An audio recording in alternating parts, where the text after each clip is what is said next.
Please అండి, దయచేసి ఒక లైక్ చేసి చివరి వరకు చూడండి. ఈ వీడియో చాలా బాగుంటుంది.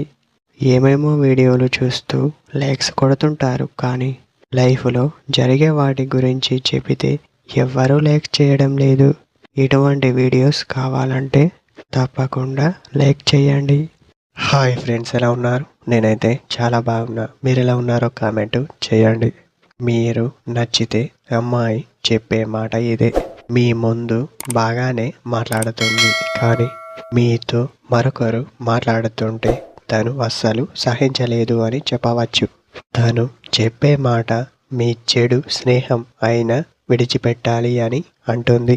అలా ఎందుకు అంటుందో తెలుసా? మీరు తనకి నచ్చారు, అందువలన ఇలాంటి మాటలు మాట్లాడుతుంది అని చెప్పవచ్చు. తను మిమ్మల్ని ఎప్పుడు ఇబ్బంది పెట్టేలా మాట్లాడుతుంది అని చెప్పవచ్చు. ఇంతకీ తను మీతో ఎప్పుడు బలవంతంగా ఏం మాట్లాడదు అని చెప్పవచ్చు. ఎందుకంటే తను మాట్లాడే మాటలు మీకు అనుకూలంగా ఉంటాయి. ఎప్పుడు మీ గురించే కాకుండా మీ పర్సన్ గురించి కూడా కాస్త ఆలోచించి మాట్లాడండి. అప్పుడే విజయం సాధిస్తారు ప్రేమలో అని చెప్పవచ్చు.